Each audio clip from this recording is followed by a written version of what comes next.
Reginald Perrin. Do you regard me as some kind of monster? Of course not, CJ. At 8:30, grandmother, mother and 2.4 children. Hello, love. Hello? Mum, stop it. 9:30, the women of making out return as parenthood rings the changes. I've been giving it thought, though. I mean, we're talking respectability now, aren't we? And on Film 91, Glenn Close plays an opera diva in Meeting Venus, David Putnam's latest venture, a European co-production directed by Istvan Sabo. At 10:50, the film Hawks, a black comedy of two patients' final fling. Your good health.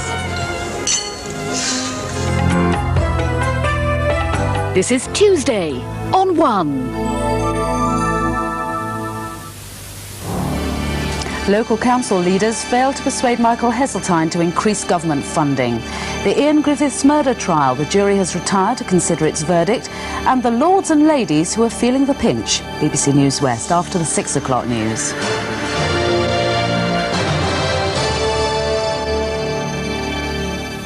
On BBC Two now, Kirk Douglas and Trevor Howard star in the comedy thriller Catch Me a Spy. This is BBC One.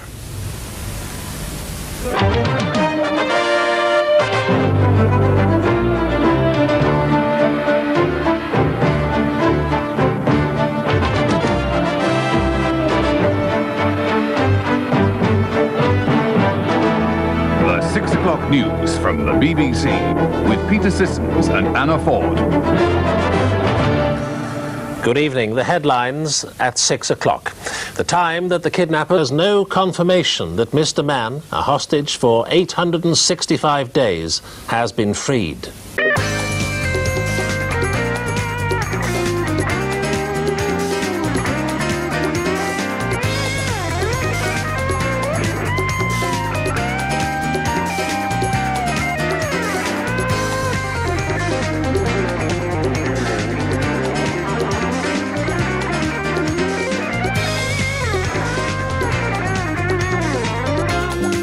This is a superb place to hold another crucial round in the World Championship because the 2.7-mile circuit at Estoril is a universal driver's favourite. It has a tremendously fast straight, just about every type of corner, and most importantly, places where you can pass.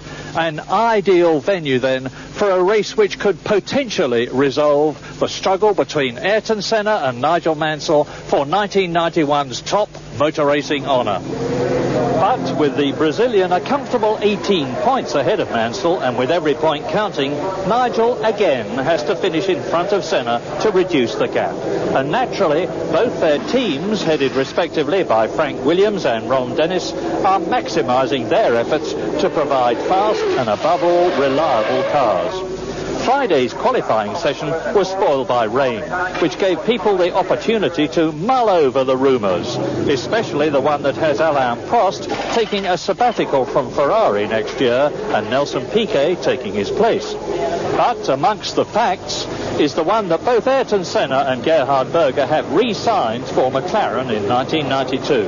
And that Senna's Brazilian countryman, Roberto Moreno, appears to be having his last race this year with the Jordan team, as they've signed Italian Formula 3000 star Alessandro Zanardi to drive for them from Spain onwards, whilst Germany's new star, Michael Schumacher, will be having his second drive for Benetton here.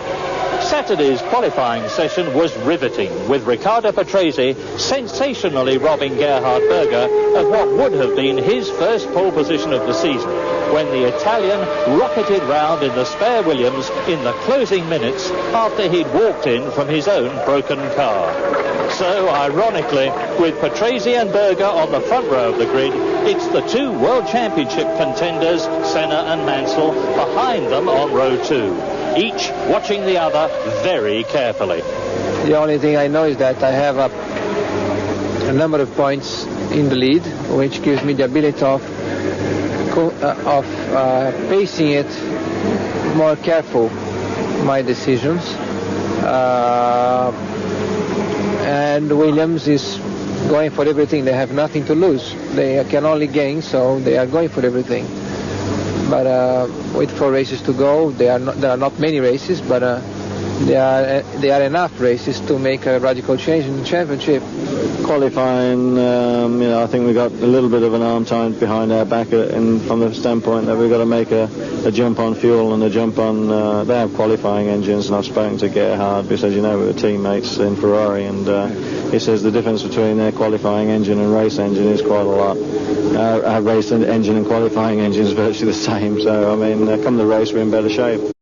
En ook Thierry Boutsen vonden we met de Lamborghini motor in het achterveld. En toen ging het regenen in Portugal en dit was het resultaat. Nicola Larini waarschijnlijk niet zo lang meer in deze auto, omdat ook dit team in financiële problemen verkeert.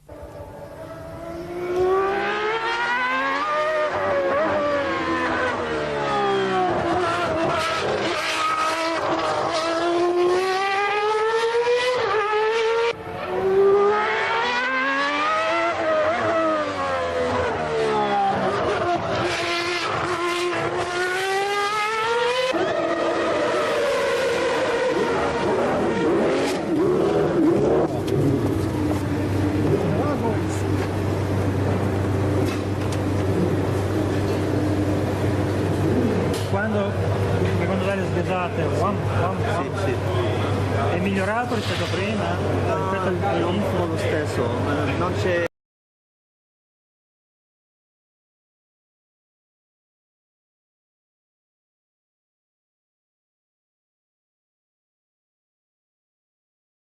Sitting on the seats, which are specially made and contoured for the individual drivers. And the graphic that is appearing before your amazed eyes is that of the Federación Internacional Automobile. There it is, FIA Formula One World Championship, of which we are about to see round 13 in the 16-race World Championship, with Ayrton Senna leading Nigel Mansell by 18 points. 10 points for a win, 6 points for second place. 4 on the right of Monsieur Ballest there is Roland Brunschreider in the dark glasses. He is the FIA official who starts all the races and is race director.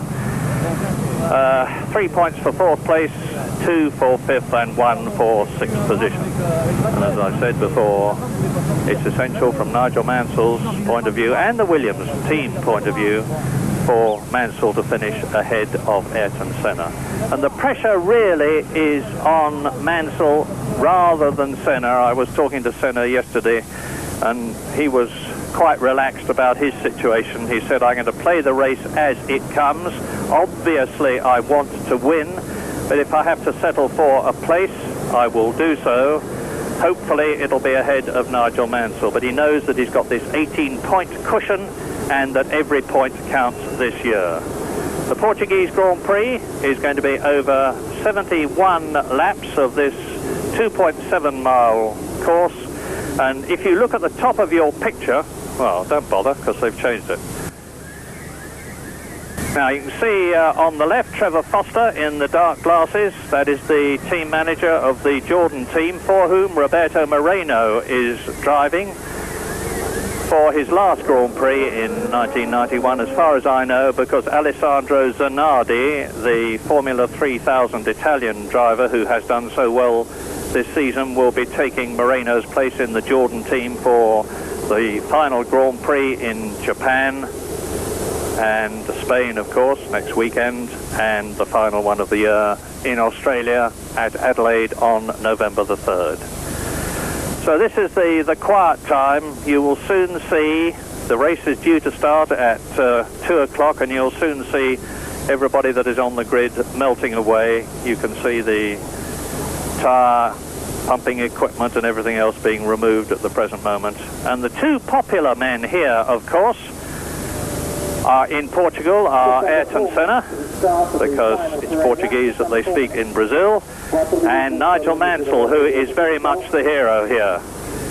He's not Il Leone in Portugal as he is in Italy, but nevertheless every time he appears he gets a big cheer. So... Yes, when we passed that Union Jack there, the banner said "Come back Mansell," which presumably means they're using last year's flag, because if you remember this time last year Nigel Mansell was irrevocably retired at the Italian Grand Prix. He called a press conference specifically to confirm that he was definitely retired and never going to race again after the season. But anyway, happily, he's back and kicking up the door of the World Championship. And with an 18-point disadvantage, is by no means out of reach. If Senna finishes all 4 races to go, that means that would certainly mean that Nigel has very much an uphill struggle. He'll have to really score. But luck has a habit of evening things out. And if you hark back to the beginning of the season, Senna certainly had a great deal of luck early on. He won the first 4 races. In 3 of those, he had serious mechanical problems and was lucky to finish at all. Conversely, Mansell was having a lot of bad luck with the new automatic gearbox in the Williams, and that's got sorted out. And so if luck...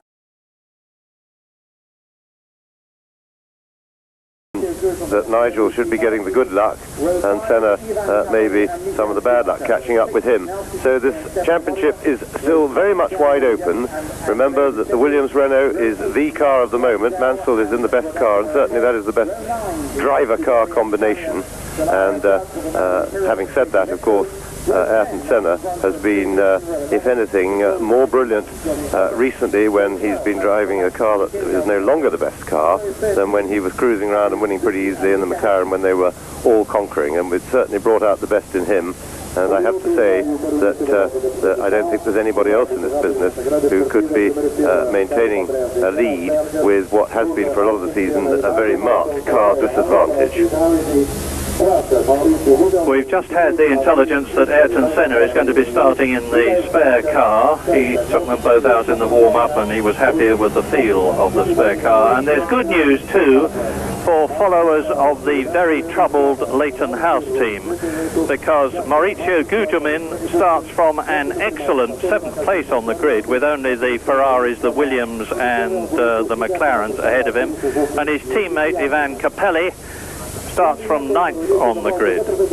And I was telling you that Michael Schumacher, who's only in his 3rd Grand Prix, is again starting very well for his 2nd race for the Benetton team, 10th ahead of teammate Nelson Piquet. Stefano Modena, the Italian in the Tyrrell Honda, starts 12th ahead of Gianni Morbidelli.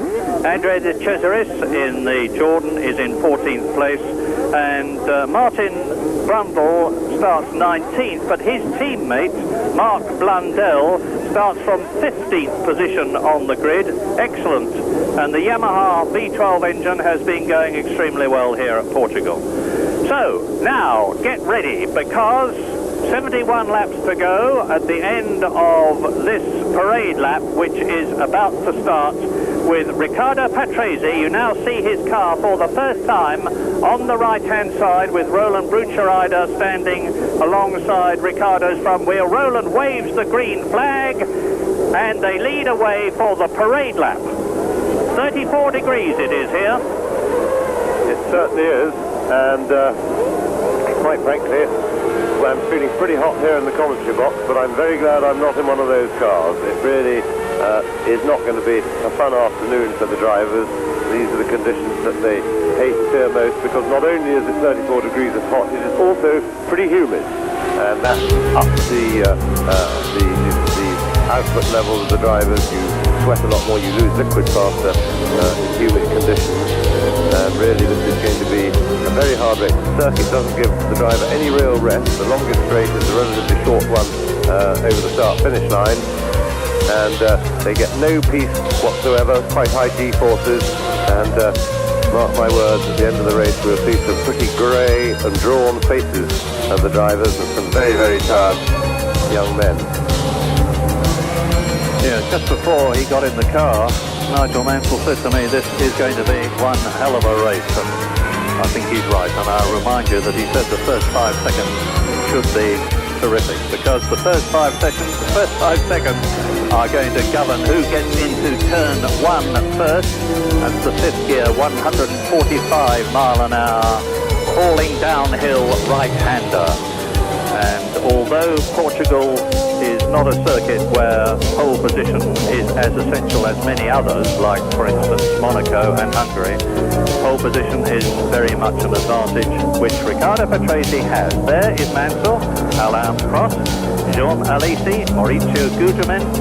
Jean Alesi had great trouble in the half-hour warm-up this morning, so in the yellow top helmet is Alesi. Behind him, Pierluigi Martini, the little Italian who's maintaining his excellent qualifying form for the Portuguese Grand Prix, and out of turn 11, which is a 145 mile an hour, 180 degree corner, leads Riccardo Patrese, and the Italian is starting his 221st Grand Prix from pole position. Who says that he's lost motivation? Well, certainly nobody does. Behind him, and you'll see him come out from underneath his rear wing in a moment, Gerhard Berger. You can see the two McLarens in line astern. There's Berger peeling off. Senna behind Patrese. Nigel Mansell comes into line behind Gerhard Berger, and Prost and Alesi just coming to a standstill. Martini, there's Michael Schumacher on the left, and Stefano Modena, and that is Patrese. Now, Patrese is starting from pole position for the 4th time this year, and he's yet to make a good start. Let's hope for his sake that it will be proved wrong this time.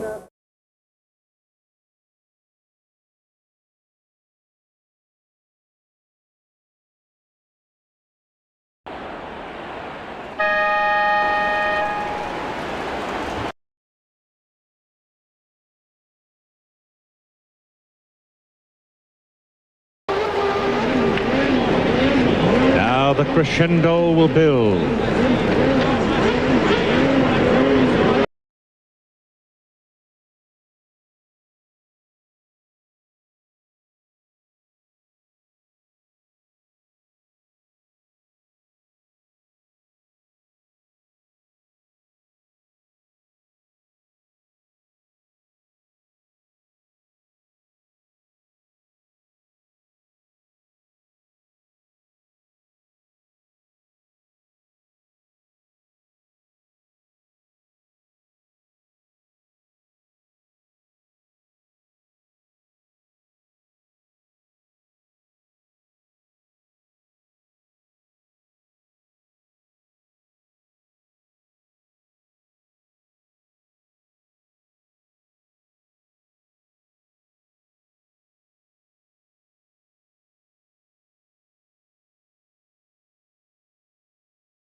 They're gone. Let's see if they all keep clean here. Very mature. Little bump back in the pack. Nothing is consequent.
And there is another incident in another place that gives tremendous advantage. They may stop this race.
Is in pit road. Now down pit road. Let's join.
Use the microphone, and I'm gonna do live commentary for this thing again. So let me know if my mic is too quiet or if the game is too loud. Let me know.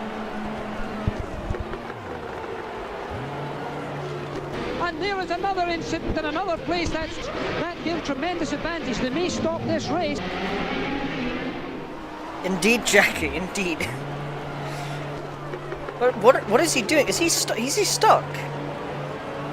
Now I have to ask, okay, so Mansell is able to get going, and he is having an absolutely disastrous race so far. I think he's he's 2 laps down now thanks to that little kerfuffle.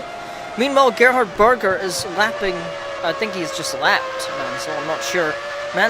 Senna getting it a little bit iffy in that corner. Johnny Herbert also being lapped. Senna is just that powerful, and Mansell's gone off! Oh! Big crash! That is a big accident. Let's hope he's okay. That was a nasty looking collision there with the barrier. That's ripped a whole chunk of the car off. And I see movement, so he's okay. But Satoru Nakajima also out of this race. And we might see some more pit stops, because I think there's a couple of damaged cars on track. Yes, there is! Häkkinen's missing his rear wing! There must have been some kind of contact. I'm not sure if we can get the replay. We'll take it. Oh, right on time. So there was no connection between the 2 cars. Mansell just ran off. Oh, that was a very heavy collision. And if you look at the back, that's torn the entire rear wing section of the car off. Now, usually, when it's that, as I said before, when it's usually that level of damage, that's not a good sign. Yes, Mansell's having a lunch break, yeah. Well, anyway, watching Häkkinen, I think what I was going to say earlier was, when you have that level of damage on a car, it's not usually a good sign. In fact, most of the time when the rear wing is lost, although in the 90s it was replaceable, it was usually seen as too much damage, because the suspension could have taken a good whack as well. Remember, he took that barrier at full pelt. That was full speed hopping over the gravel, which certainly wouldn't have helped slow the car down. And just went straight into the barrier, ripped the rear section of the car off like that. So let's hope it isn't terminal. It doesn't look too bad, but he is clearly struggling on that track. Stefano Modena will be the other man who will be likely going into the pits. But the story so far that I would like to mention is Roberto Moreno, in possibly his last Formula 1 Grand Prix, or at the very least of this year, is in 3rd position right now. He is in the Jordan, and Patrici's gone off yet again. What is he doing? Well, Stefano Modena's in the pits. We're going to take a look, see if they can fix that rear wing of his. So they're swapping a new one in. They're installing a new rear wing. It looks like Häkkinen is ready to go. And as the camera just cut away, we just saw him leaving the pits. As we watch JJ Leto being lapped, of course, by the master of the rainy track himself, Ayrton Senna. But that's put Leto. There's now a scrap between the Dallara cars, I believe it's a Dallara team at least, of Emanuel Pirro and JJ Leto. So this could be a moment of team orders. And Schumacher is all over the back of Moreno's car, but we're going to see some more amazing onboard action there as he runs a little bit wide. He's going to have to concede, and he's gone off the track! Oh, and he spun it! Spin, spin! Get it going the right way, Pirro, or else you will cause some serious problems. I think he might... Oh, he's using the reverse gear. Oh, that must be an embarrassing moment. Schumacher has taken 3rd place. We didn't catch it on the cameras, but here we go. Here's the replay. And look at that, passing him as if he wasn't even there to begin with. Fantastic driving. I think we're going to see a lot of good stuff from that young German driver. He's only in his 3rd Formula 1 Grand Prix, and he's got himself onto the podium. Now, can he make it work? Can he make it stick? So, Senna, Berger, Schumacher, Moreno, Gugelmin, De Cesaris, all in the top 6. Now, the Jordan team are going to be very happy with that. Because that means both their cars are on, and Patrese spun it again! He might be stuck this time. He might have stalled it. We don't know yet. No, but he can't seem to get the car underneath him for this entire session. And he was doing fairly well, I believe. He actually, if I remember correctly, he started in pole position. So clearly they were not expecting any kind of wet weather changes. And there's Gianni Morbidelli. Their talks are that he will, at the end of the year, the talks are at least, and I'm not sure how true this is. The rumors are, or the rumor mill says that that Morbidelli will become a test driver Ferrari for the Ferrari team, starting in 1992. So, while he is going to be reduced to a test driver role, there's a good chance that he's going to go up in the world, moving to the team in red, the legends themselves, as we watch another legend in action, Ayrton Senna.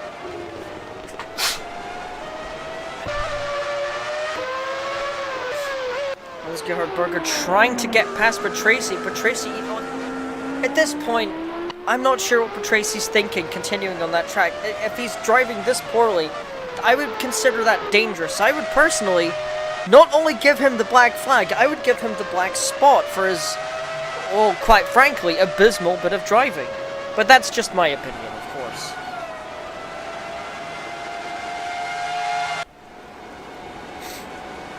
So, Senna leads, Gerhard Berger. In fact, let's go over the full list so far. Ayrton Senna leads, Gerhard Berger is in second, Michael Schumacher in third. Fourth is Roberto Moreno, Mauricio Gugelmin in fifth. Sixth place. Oh, and Schumacher spun! He spun! He made contact! Oh, that could be very bad. I think what happened there was Patrese tried to let him pass. There was just no room left, and the two of them just ran out of space. However, I would blame Patrese there if that was the case. But that means Roberto Moreno once again has third position. So the Jordan team are not only going to be happy with the fact that two of their cars are now in the points, but one of their new cars is on the podium. And quite frankly, I would say that is a fantastic way to end your racing career. In a backmarker car, and they're still stuck on the track. Oh, they're still stuck off the track. Schumacher's taking a while to get off of there.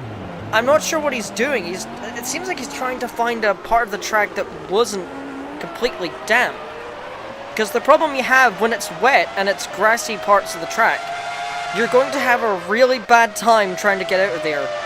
But the good news is, the track conditions are improving. There's a dry, as you can see in the pictures, there's a dry pattern forming on the circuit.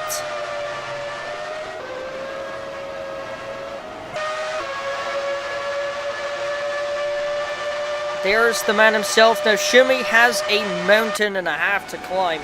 He's going to have to not only repass Patrese, or relap him, I guess, but he is going to have to climb at least 5 more positions to get somewhere good in this race. But I would personally give Patrese the black flag if I could.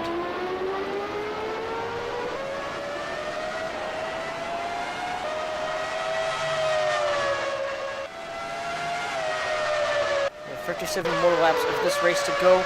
We are on board with potentially, what could potentially be a 3-time world champion in the making here.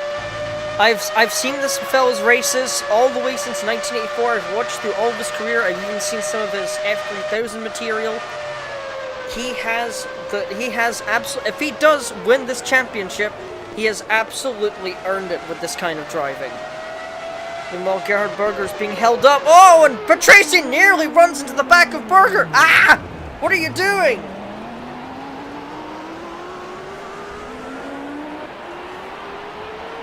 What on earth is he thinking, trying to make a move like that? He doesn't have any excuse either. The conditions on the circuit are improving. You can see it there.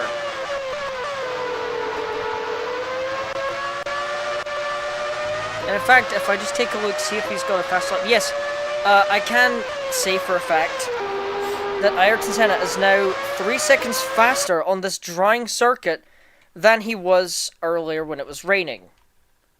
Now, that, of course, usually means that that's a good sign of things to come. But, whatever, we shall see when the time comes, shan't we? I almost said shanty. Well, unfortunately for Schumi, he is a lap down because of that earlier kerfuffle with Riccardo Patrese. Hopefully the stream feed is still working. It seems like it's still on full cylinders. That's a good sign. We cut from Schumi back to Berger's car on an ever-drying track. As we said before, the weather is very nippy. They're very harsh, strong winds, which means that the cars are going to have a lot of turbulence. There's going to be a lot of turbulence going into some of these corners, which means the car can get very easily uncomfortable and spin off, you crash out, or hopefully not, die. There's Andrea De Cesaris there, the second of the two, sorry, De Cesaris, sorry. The second of the two Jordan cars. And the Irish team are going to be celebrating, as not only is De Cesaris in 5th, but as mentioned before, Roberto Moreno is currently in 3rd, and he is slowly but gradually gaining on Gerhard Berger.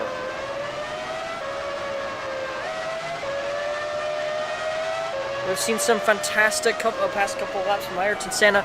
The big question now is, now that the weather's starting to ease off, who's going to make the move for the wet between dry to wet tires? Because I know some of the cars out there went to start with dries.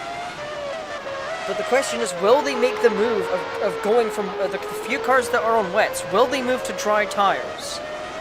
Because while there is a dry line forming, and De Cesaris is taking a very experimental path there, I think I know what he's doing. I think he might be on the wet compound, or the wet compound tires. And the problem you have driving on the dry line on wet tires is you wear the lifespan of the tires out way faster. So I think what he did was he'd made a clever strategy there of going off the dry line into the wet section to cool the tires down and make the wet tires work a little more, to make them last just a little bit longer. I know that Johnny Herbert did a similar thing where he drove in a specific way that essentially turned his wet tires into slicks, and it meant he didn't really need to make a pit stop for the entire transition at the time from wet to dry tires. Though this was back in 1989, and very different scenario on a different track. And the yellow flag's out. It's Patrese again on the same corner as before. He cannot seem to get this track under his grip in these conditions, and I'm not sure what he's doing. Oh, he's going backwards on the track. What are you thinking?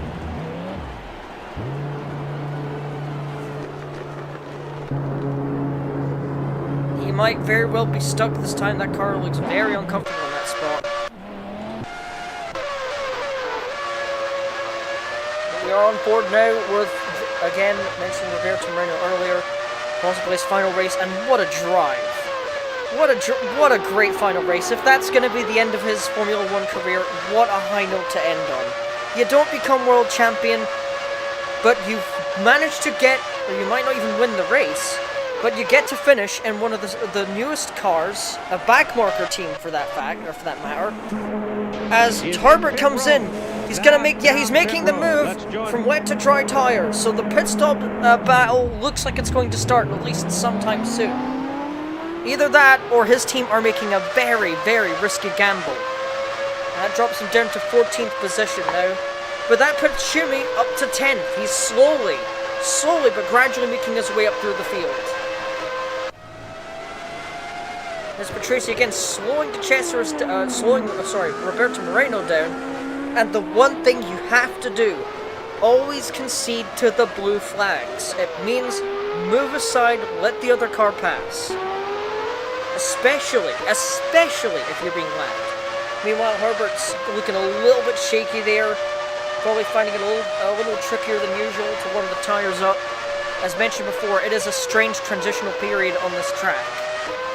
Unless we forget, by the way, that Estoril, about 6 years ago, was the venue where Ayrton Senna won his first ever Formula 1 race with the Lotus team.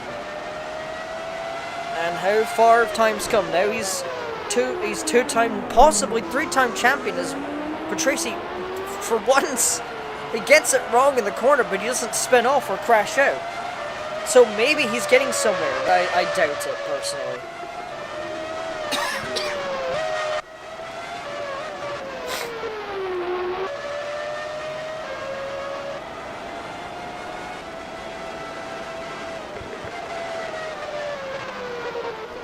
Roberto Moreno's gone wide! He's run wide! And he has to take the wide line, and he has to let those cars pass. However, they are back marker cars. They are being lapped, so he has the right of way to go and pass them again.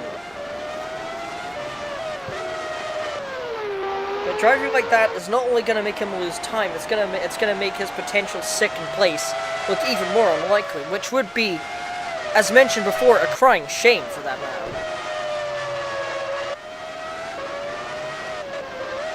And there's the burger man himself. Gerhard will be very happy at least that he is finishing in second place. That's going to put him and Ayrton in further contention for the driver's title.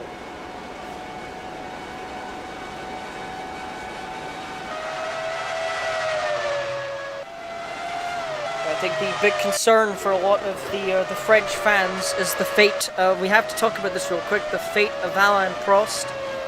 I have no clue how bad things are with him and Ferrari, but it all does not seem well from an outside perspective. As Patrese spins again! What is he doing? He's run wide once again. What is he thinking? Is there no way for him to stay on track? He is now 6 laps down. Well, I'm not to laugh at his misfortune, but he is now 6 laps down, and he hasn't crashed out permanently yet. Emphasis on yet. As you watch Ivan Capelli being passed, of course, he has to concede to Michael Schumacher, who now makes his way up to 8. He's 2 places away from getting at least 1 championship point in this Grand Prix. 6 laps down is abysmal indeed, Neil Shattuck, indeed.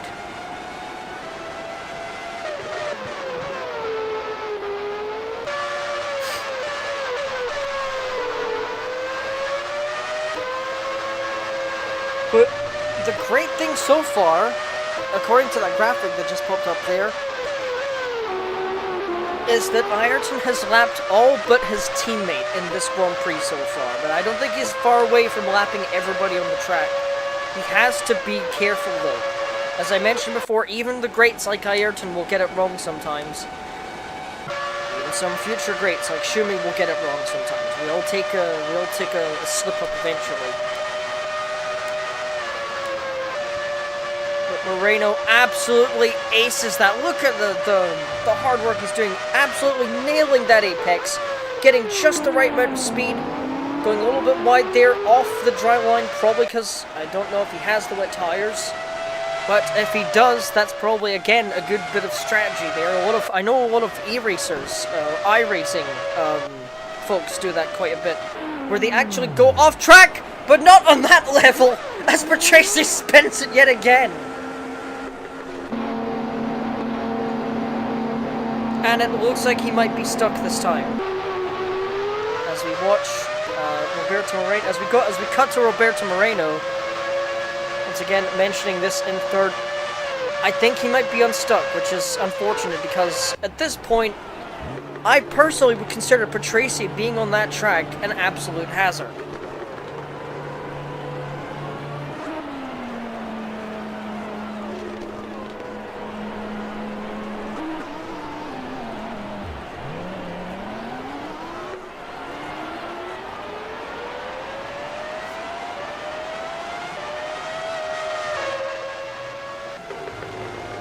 Andre de Chester is going to be coming in at the end of this lap as he's overtaken by Brundle. The Englishman in the I believe that is the Tyrrell car. I can't remember. Or no, the Brabham. Sorry, the Englishman in the Brabham shod car has overtaken de Chester, and now the Jordan driver is looking set to lose 6th place as he's going to come into the pits. It might be to change the tires, I'm not sure yet.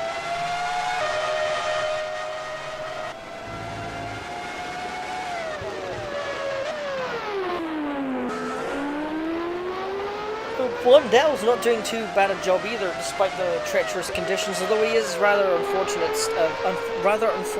stuck down in 10th position. Capella ahead of him, JJ Leto and Piro fighting each other once again in 11th and 12th respectively.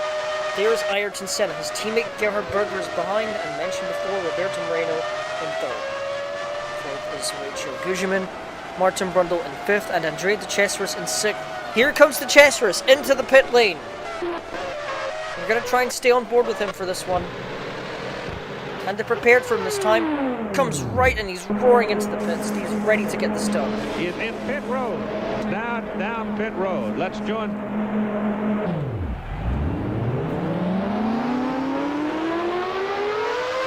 We've got more yellow flags going on. I'm willing to bet that is Riccardo Patrese who has crashed out.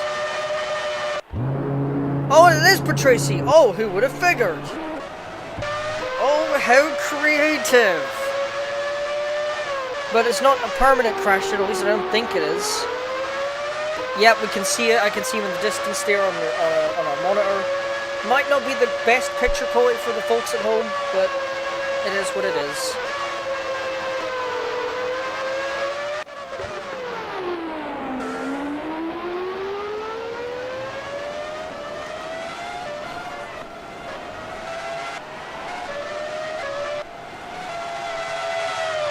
And this is a development. Ayrton Senna is being called into the pits. We saw the McLaren team getting prepared earlier, or briefly saw the McLaren team prepared earlier when we saw the Chessers entering the pit lane. But now it's confirmed Ayrton Senna will be making his first stop at the end of this lap. So those tires must be shot or those tires must be grilled, because I'm looking at the top of the picture there. And I believe that 7th place man, Shumi, has managed to call his way right back up the field in half. Well, he's now currently in 9th.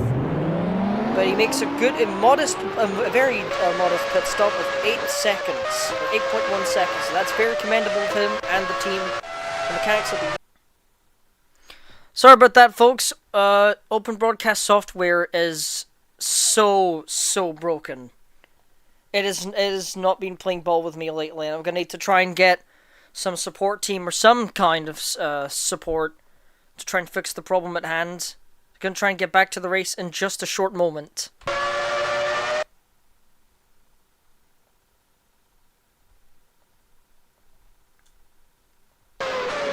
And perfect timing, we now come back live to the Portuguese Grand Prix as, guess what? He spun once, Patrese spun once again, and Senna is now in the pits. Down pit road. Let's join.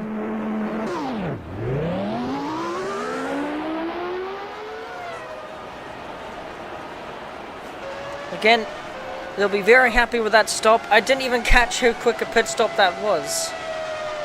But it is what it is. I think Patrese might actually be stuck this time. I said that several times now, and I'm probably going to get it wrong. Indeed, I did get it wrong.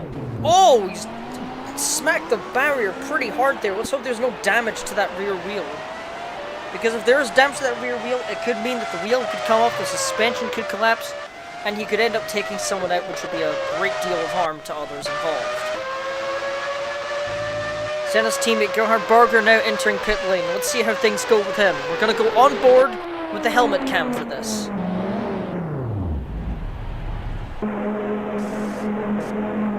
He's in pit road. Down pit road. Let's join. And that's 8 seconds flat. I believe that's actually about the same amount of time it took Senna's pit stop as well. So very good job from the McLaren mechanics. They'll be getting a pay rise for sure. Emmanuel Pirro is still fighting with JJ Leto for that 11th place. I am honestly surprised that as we go to the A-feed monitor, or the A-feed cameras, which is the camera overhead, the B-feed cameras are the ones that are more surrounding the car, like the side pod cam. rear wing, etc. Stefano Modena, he's had a not particularly, I wouldn't say exciting, but he's had a very unlucky race today. He's had a very unlucky day so far. Started in a decent position, had a decent start, got into a collision with someone, and ended up I believe he ran wide, damaged the front wing of the car, and had to make a pit stop. Now he's being lapped once again by Ayrton, as Patrese is off the track yet again. And on the exact same corner too. And this is the newest update here. It stopped raining. This means the track is going to dry up considerably faster now. And there's a more consistent dry line. You can see in the picture, the light parts of the track are the dry line of the circuit. That's where cars are being going around the most, to dissipate the damp portions of the track as much as possible. But as you can see, it is not entirely successful there, but Senna doesn't even flinch going into that corner. But he does run wide a little bit there, as Gerhard Berger comes through to lap the Scuderia cars once again, or Dallara, or whatever team name they have, as Mika Hakkinen is being approached and possibly getting lapped by Martin Brundle. And that's another shame as well, because we've seen Hakkinen do really good in the season a couple of times. He seems to have the right talent, but it's the car that mostly lets him down. Be it a mechanical fault or some sort of driving aid malfunction, as we are being told that another car's gone off track, and this might be permanent. Ah, it isn't. But Patrese is having a really hard time keeping on the track even when it's drying up, so I'm not sure if the stewards are going to make a rule regarding if he should be disqualified or not. And Gugelmin's got fire! Mauricio Gugelmin, the Leighton House car, is on fire! That is a horrendous, that is a tragic, and look at that, he was in third position too.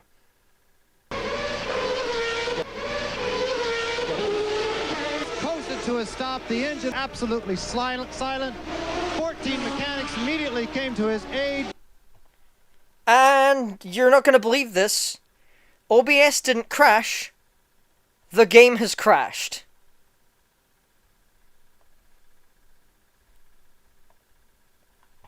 I wish I was making this up.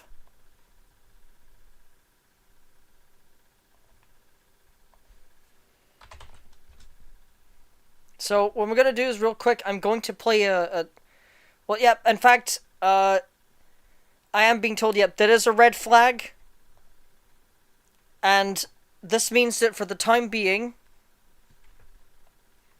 the race has been suspended.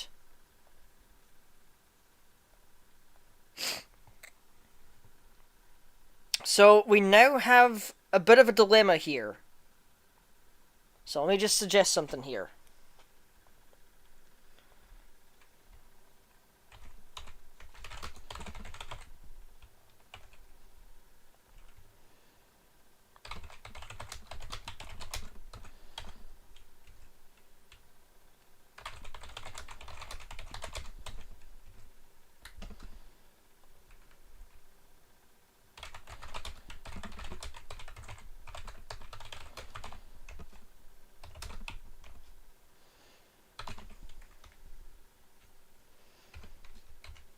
So we have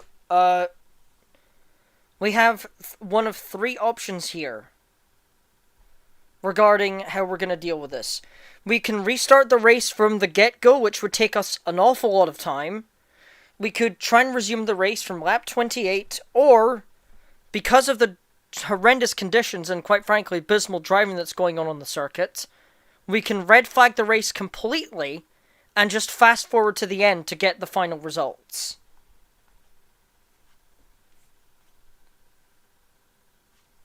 But remember, if we restart from lap 1, this means we will have to spend another possibly 30 minutes or so going over the first half of the race. So and if we restart in lap 28, there is a small chance that the game might crash again. So you're going to have to be very, and if we cancel the race now, it's going to be shorter. However, it is the least time consuming, and it means that we can all go home much quicker. So, it is entirely up to the chat. In other words, Neo, it's up to you, mate. Which one of these three we do.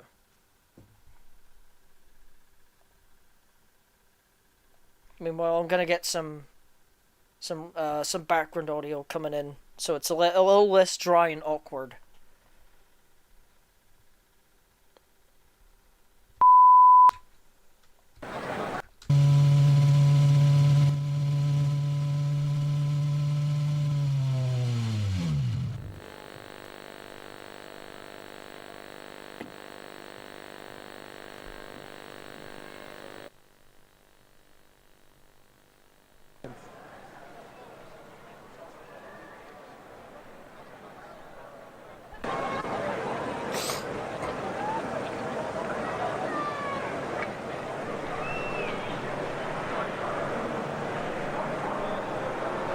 Well, the voting poll is there, so you can make your decision there.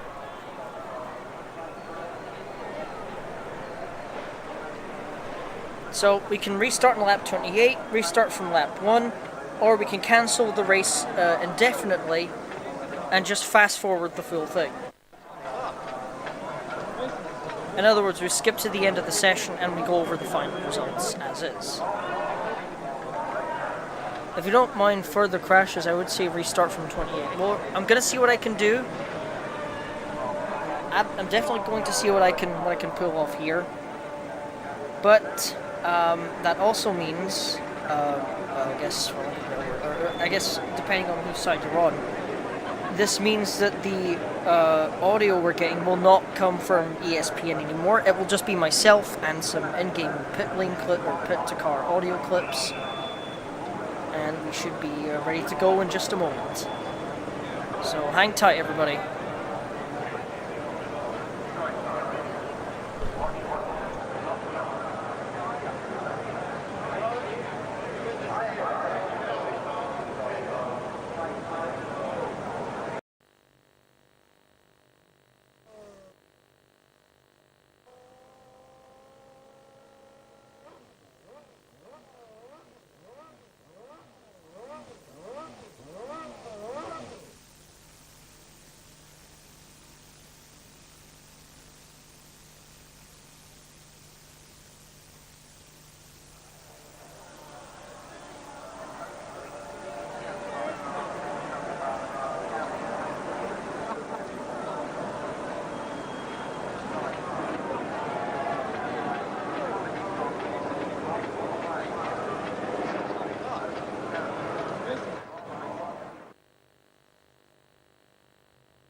Sorry about that. I had to kill the mic for a moment.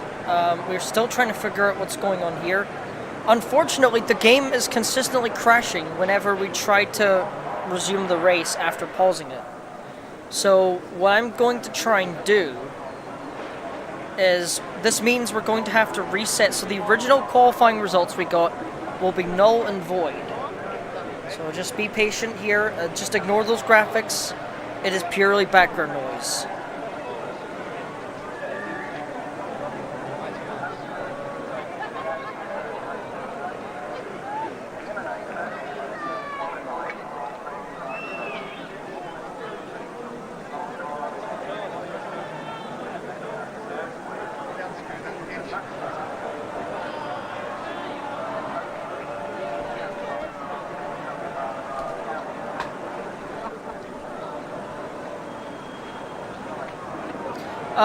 No, it just means that the qualifying results will be reset. I'll cut the race distance down a little bit, though, by about 50%.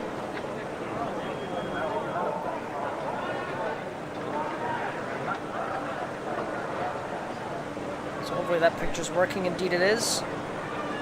But the remounted race will start really soon, that I can promise.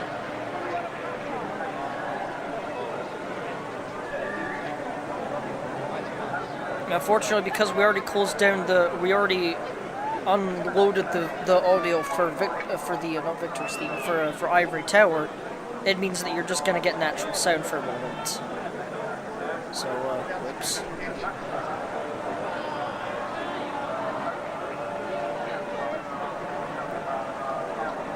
The good news, though, regarding this, is that, sorry. The good news regarding this, though, is that not only will the race be cut down so we can actually manage it at a shorter time span, if we cut it down to about half the original distance. The other positive to this, I keep having to do things in the background here. As the cars go and get prepared once again, the other positive to doing something like this is, well, that the cars will, all the retired cars will get a second chance at life, so to speak. And of course, this means, because of the reshuffle order, things might go just a teeny bit differently this time. The good news, though, the good news for you, for the folks at home, is that the weather has eased off. Because it stopped raining earlier, it means the track has dried up quite a bit. The cold, harsh wind is still there. The temperature is still very low. So my advice, if I was a mechanic or a member of the team, I would suggest that some of these lads stay on the soft compound tires, because if you're in the hard tires in cold conditions, it will take maybe twice the length it normally would to warm those tires up once again.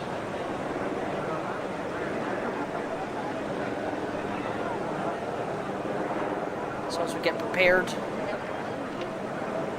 to restart this race, things are going to be, they're more than likely going to be very different as this warm-up lap continues. And this means that Alain Prost and Nigel Mansell, who I believe are both retired in this race, and Mauricio Gugelmin, who had an engine failure, means that you can all go to the T cars, or the spare cars, and go back on track and get used to the conditions once again. As we see the Williams cars and the McLaren and Ferrari, etc., all going to the start grid once again, as if nothing had ever happened to begin with.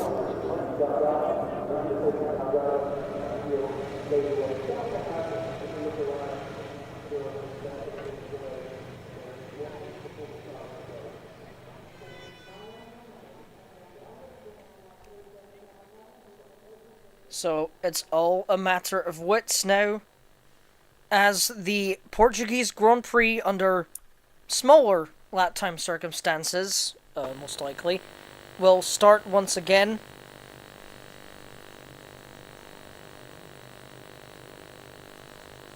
As we wait for the final preparations on the track to begin. We see the cars lining up as we cut to the in-game picture now. Which, while unfortunately we can only use the 1990 picture, I can confirm that the time between the two years, nothing changes on that circuit. And here we go again. Mansell in first, Patrese second. Moreno now will start in third. Senna down in fourth because of the restart conditions. Watch the lights. Red, green, and it's go! Oh, Senna gets an absolutely terrible start there. Mauricio Guzman's over the back of him. Let's see what they do into turn one. Roberto Moreno's making a fantastic start. He's hounding Nigel Mansell there, who nearly gets very out of line there. But the great start there from Roberto Moreno. As Ayrton Senna's now getting involved in this. He wants in on this battle too. Fantastic start. This is a great onboard angle here. And yes, he's through! Roberto Moreno has taken the lead! Fantastic! That is extraordinary driving there. And the Jordan team, I can tell you, they will be jumping with joy in that garage. As Roberto Moreno absolutely aces that start. Now, it would be incredible if he was the one to win this race on his last, what could potentially be his last race. I mentioned this earlier before the restart. Oh, sorry. I mentioned this earlier before the restart. How impressive it would be if your last win on this season. And Prost has gone off. I'm not sure what's wrong, but he just seems to have spun off. As Roberto Moreno posts the fastest lap. And now Schummi's being pressured. He's getting pressured over. He's got Gerhard Berger over the back of him like a bad suit. And has he made that move? Yes, Berger's made that move. And Prost has spun off again. Absolutely insane moment here for this race restart. Mika Häkkinen unfortunately starting from the back of the grid as per usual. And he's not doing too well himself either, which is, again, a crying shame. And elsewhere, well, voice crack. Elsewhere, Mansell spun off. Patrese off again! Patrese just does not have it in him in this race. What is going on?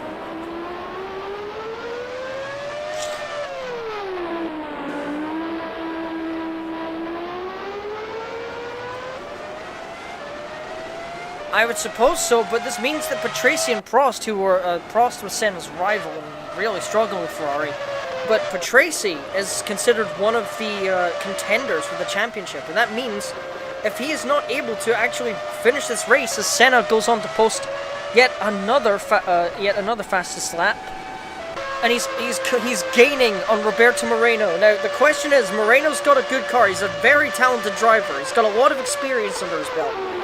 But he's also got to deal with the fact that, one, Prost is off the track and it looks like he's parked it up. Is he just having a break or something? What are you doing, Prost? This isn't the time for a coffee break. Get going! What is he doing out there? He's stuck! Oh, I wasn't joking before, but I think he might have actually stalled the car.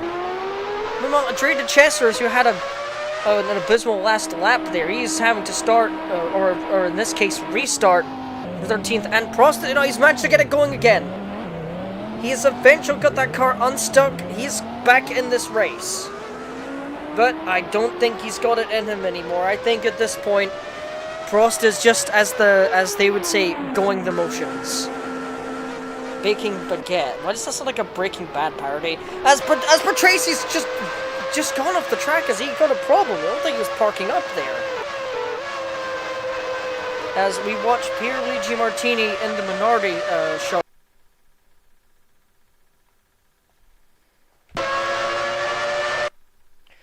Sorry about that, everybody. OBS crashed twice. Twice. I started up again and it crashed a second time. Meanwhile, Alain Prost has gone off the track once again, and he's run into the barrier trying to get out of the gravel trap. I'm not sure what exactly he's doing, but he is driving backwards quite a lot, so I'm not sure what his deal is. But somewhere along the line, off camera, we saw the magnificent overtaking there. Roberto Moreno, I think he knows he's not got it in him at the moment. And of course, that means that Senna, he's going to let Senna pass. And that is a very commendable move there. Very, very much a team player move. And that will be, and that's a shame to some degree, not just for the obscure fans of Roberto Moreno, and also for the newcoming fans of Jordan, who are very invested in this team, it appears. But that is also going to be a shame because Roberto Moreno is a very competent driver. So to see him, I guess, be the big guy or be play the good guy for what could be one last time. As you watch JJ Leto there. And Prost is already 2 laps down, so I'm not sure what his deal is. But that's very commendable. But it would have been a shame, it's kind of a shame at least, to say that Moreno's not going to finish this race. As good as that is for the championship standings for Ayrton Senna and Gerhard Berger's perspectives, it is a real shame that what could be... Oh, and Berger's crashed! Oh! Berger's had a huge shot, and one of the wheels is gone. I'm guessing what happened was he just ran wide and just went off the circuit. So let's see what happened. We've got the replay feed working now, which is good. And see, he runs wide, full speed into that barrier, and oh, that is a big one. Okay, mate, I'm fairly chilled out myself. So, that is very, very bad. Let's hope that Berger is okay after that horrific accident there. Because I didn't see a lot of movement in the cockpit, but let's hope that he is okay. He's out of the car, he's okay. That is very good. That is very, very fortunate to see, because we've seen a lot of horrific accidents over the past couple of races. Such as the race that took Nakajima out of the running. That was back in Montreal, I believe, and I think it was Hideki Odell. Oh. Yes, aside from the name puns, that is a horrific accident. Let's hope he's okay, though. As we watch Nigel Mansell, and Senna's got problems! Senna's got an engine failure! Oh my goodness me! The Brazilian... His hopes of winning the title are even more hindered now. Oh my goodness.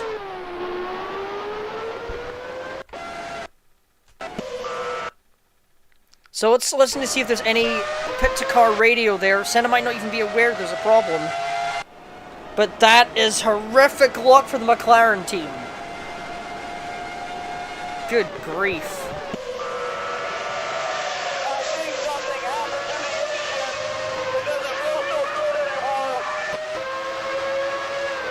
Senna's aware, he says there's something wrong with the car. However, there can also be the potential of delays between the pit-to-car feeds, so he might have already felt that sensation happen.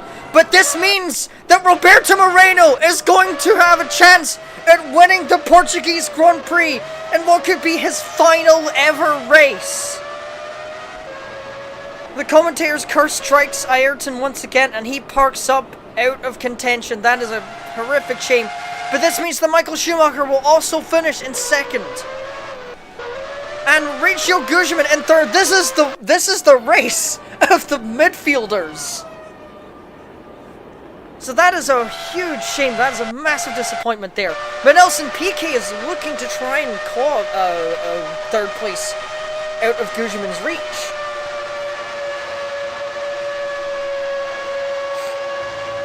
This also means that none of the contenders None of the championship contenders are going to win anything here.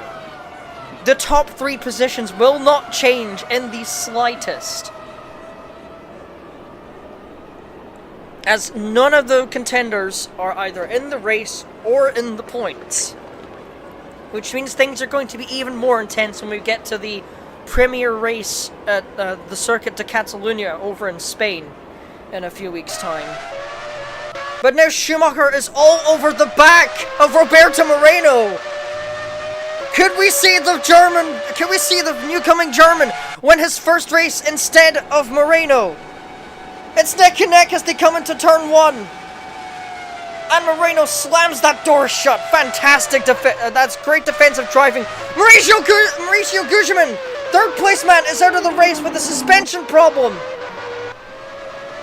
And that means that the Benetton team of Nelson Piquet on its final Portuguese race, possibly ever in Formula 1, is going to finish in 3rd. That is fantastic result for the French team. This is exactly the sort of results they were wanting, I would assume. Or one would assume, at least.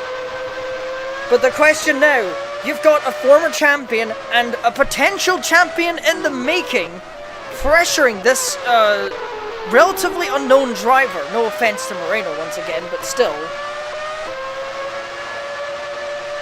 He has to make sure that defensive driving works, and he's going to have to keep that going for the next couple of laps, it seems.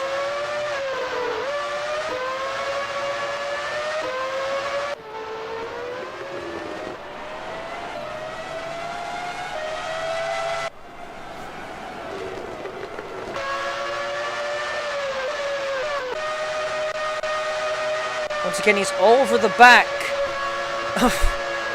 That is a very intimidating image to get. Hang on. Go to this angle. In fact, not this angle, in fact. Hang on. There we go. Now that is an image you do not want to see in your mirrors. An angry German in a French car chasing a green car. It is like a bull with a red cloth. In this case, it's a German with a green cloth. No offense to the German audience, but you understand my analogy at least. Alan Prost once again off the circuit, so I'm not sure what his business is. But Schumi once again all over the back of him! Oh, Moreno chokes! Schumacher's taken the lead! Michael Schumacher has taken the lead! But can he make that work now? He's got a lot of pressure on him, but I think he can soak up that pressure just as easily. Jean Alesi now out of this race. He's presumably crashed heavily into a barrier somewhere. Let's hope it's not too bad. But this means that the German might win his first race in his first season in what is considered a mediocre car at best. Meanwhile, we've got Mika Hakkinen challenging Nigel Mansell, who's been struggling as well. The only reason he managed to get first is because I believe he had parked up first on the grid slots.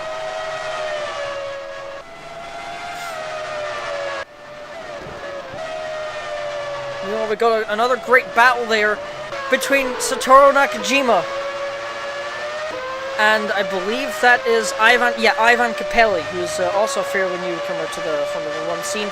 And we got more yellow flags. I'm not sure what's happened. And it's Prost again, I think. But wait a minute. Oh, it's Patrese again. Never mind. But Moreno's dropping back quite a bit. Michael Schumacher, on the other hand, is cruising away. He's now within just one lap. He is about 2.2 seconds, according to that graphic at the top of the picture, 2.2 seconds ahead of the former race leader. And I think he's going to have a fastest lap at this rate as well.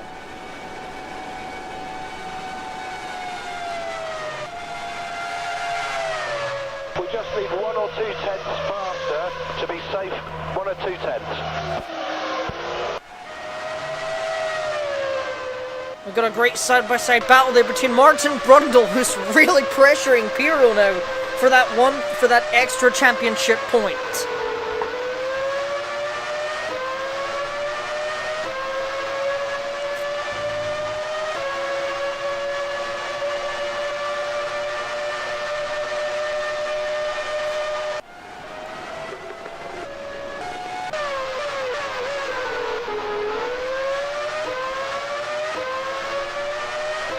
he's now a whole second, he's almost an entire second faster in that last lap as well. Michael is absolutely locked right in with this one. He wants that win, and I think he's got this in the bag. So long as no black flags or penalties or race conditions change or the car takes damage or the engine goes up. There's a lot of factors that can lead to a car retirement. And that is one of many. Or that is one of, what I mentioned are just a few of the many, many reasons that you might have a failure and not be able to finish the race in any capacity, let alone in the points. Johnny Harbert has now got a car train ahead of him now. I think he's going to try to make a move against Mark Blundell, but I don't think he's got enough legway there. He slams the door, and I believe that was Mansell, colossally, that was Mansell walking up hard into that corner. And Prost goes off again. The Frenchman clearly is not happy with this Ferrari, and it's all, you know what this feels like almost? I don't know, this might be the conspiracy nut part of my brain that is doing this, but my brain is convinced that he is driving badly on purpose. It feels like he is sabotaging Ferrari's chances here by deliberately going off the track and driving poorly. It might just be a bad setup that happened before Tracy. He wants to win that championship as well. He's got a very good chance of it by the end of going to the latter half of this season. Another decent drive there from Capelli. I think one of the things I should mention is that Martin Brundle is now in the points, so he's not only won that battle with Pirro, Pirro's also lost that battle to Andrea de Cesaris. Let's see, Prost has gone right off there.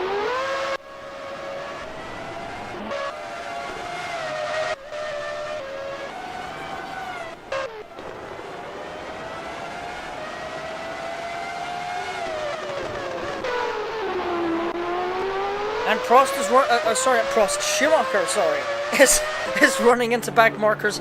That will cause problems, and I think Prost is out of this. I think Alan's had champagne prior to this. You know the French, they like to drink a lot before they do anything. And it helps them easier with surrendering. I'm just kidding. No, but this is a huge turnaround though. But that really is just a disappointing shame for Ayrton Senna though. He had it in the bag, and then the engine just gave up on him.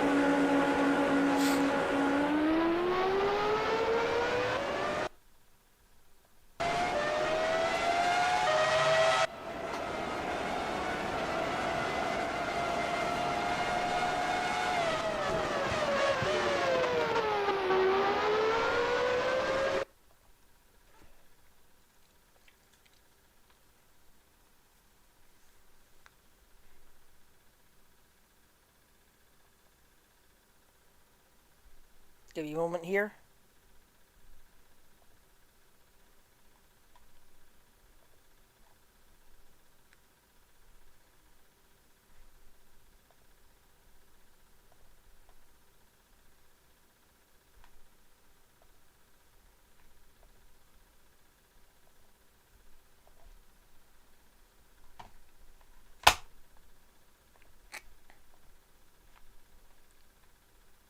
Be stuck this time. I'm not sure yet.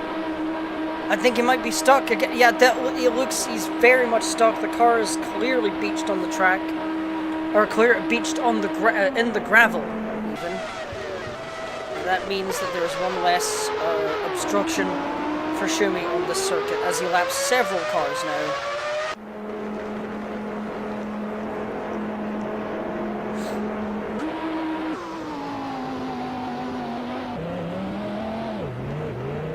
Mind, he's got it unstuck. I'm not sure how he managed it a second time. It's very impressive, I suppose.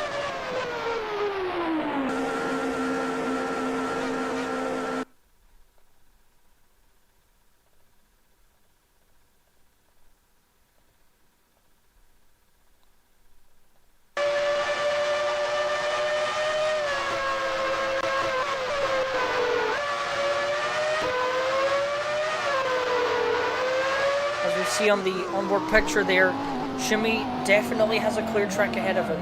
And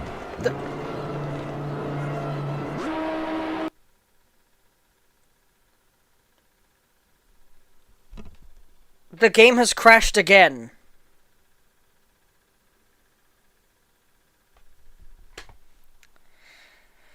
I'm actually running late for something, so here's what I'm going to do. I'm going to restart the thing, and I'm just going to fast forward the full race results. And then we'll get to the podium celebration, and we'll just fast forward the whole thing. Oh, that's perfect time. That's a perfect placement there. That's a fucking shame, though. That is an absolute disaster. Hopefully, we can get the final results now. And I feel just as ripped off as you do, by the way, Neo. I feel very ripped off with that. So, I'm going to pull the audio back up again, and hopefully we will get the rest of the session up and running.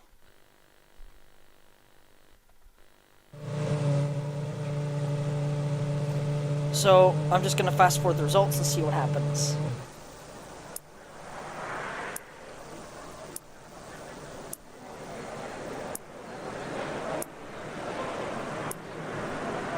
So this means that, technically speaking, the race has been cancelled, to some degree at least.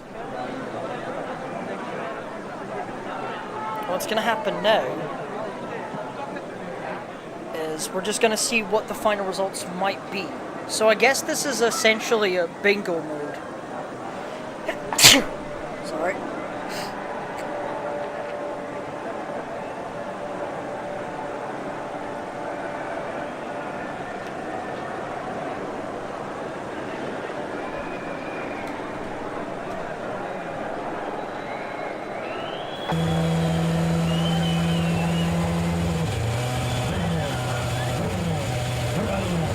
I apologize for the sneeze.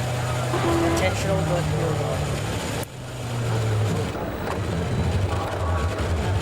So as the cars come in and the red flags are out indefinitely, the race has been cancelled. But because more than half the race distance was covered as well, it means that, well, you can see the results there. Very good. Well done, mate. Well done. So, because, again, the race was randomised on this occasion, and the full results were sped up, this is an estimation of what would have happened. So it means the final results are as you see on the picture. Ayrton Senna will, I guess unofficially speaking, he will take first place in this race. Gerhard Berger will now complete second. Martin Brundle, his first ever Formula 1 podium, I believe, in third. Pierluigi Martini in fourth. Stefano Modena in fifth. Andrea De Cesaris in sixth place. Just aside the points there was Roberto Moreno. Probably the unluckiest fella in this entire race, if you ask me. Gianni Morbidelli, a possible future Ferrari test driver, finishes in 8th.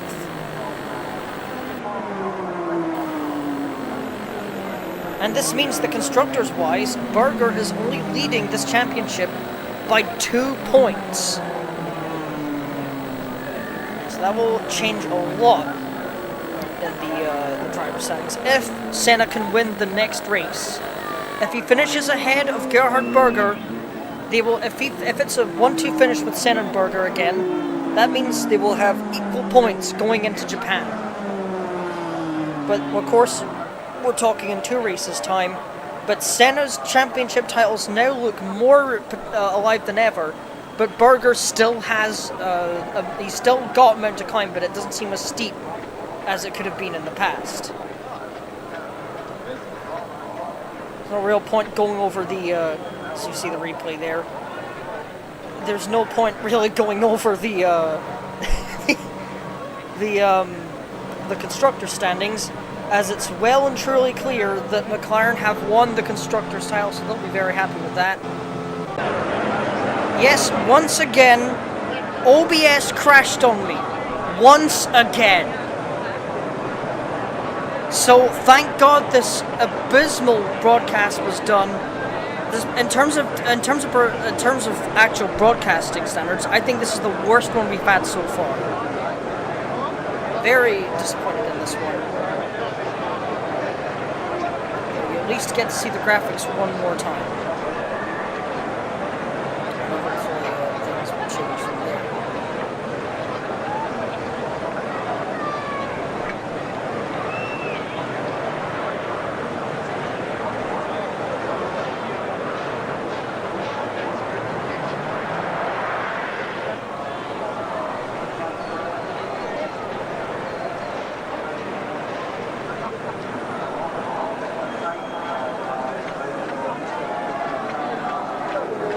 Well, unfortunately, this is the part where I do have to step away. I will let the rest of the feed continue as normal. But for me here at Burnbot TV or BBTV, it's good night. And I'll see you for the Spanish Grand Prix in maybe 2 weeks' time, maybe 2 days' time. I don't know. I don't care. Goodbye.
For Nigel, unfortunately I don't know what happened, he had a bad pit stop I think, but I have to say that I deserve this race because it's all year that I'm trying very hard and probably I could still on the championship fight if I didn't have some bad luck.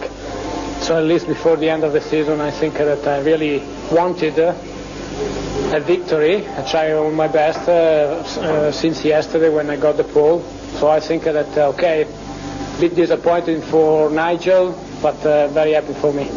In all fairness, I think I'm as near to another title as I could have been right now with 3 races remaining. I only need to make 6 or 7 points, providing Mansell win 3 races, which is a hard job for him for sure.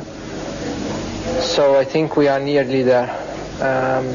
Still, as you know, every race is a different story and you never know, but we keep on doing the work we've been doing so far and we'll try to get the number of points that we need at the next race already. I wouldn't like to go to Japan still with the Championship Open, because I would personally like to go there and without close championship and everyone just with no responsibility and fight for a victory without any responsibility of going for 1 or 2 points. Patrick, it is self-evident that something went dreadfully wrong with Nigel's pit stop. What exactly did happen? The sequence of events that occurs during the pit stop of the wheel nuts being undone, the wheels being taken off, the new wheels being put on, and the nuts being done up. And then there is a position where the chaps on the guns stand back, stand up in the air, hold the guns above their heads. That is a signal to the jackmen that their job is complete and the nuts are tight, and the person controlling the pit stop then can step out the way and let the car out.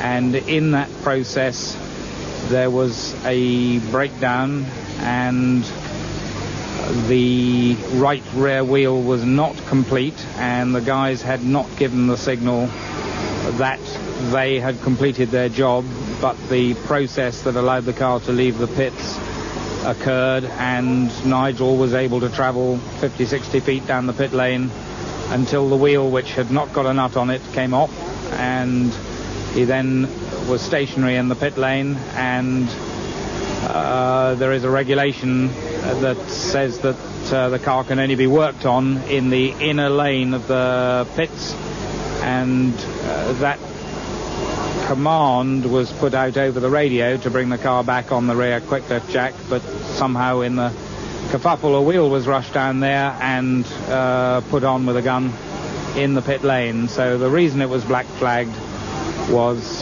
because of contravening that regulation, and so altogether operationally we're pretty unhappy really. A dreadful race for Nigel Mansell, but a magnificent one for Riccardo Patrese. Victory in Portugal ahead of Ayrton Senna, with Jornalese's Ferrari third, Pierluigi Martini fourth, and Piquet and Schumacher in the two Benettons fifth and sixth. And that means to say now, in the Drivers' Championship, Ayrton Senna leads Nigel Mansell by an extended 24 points.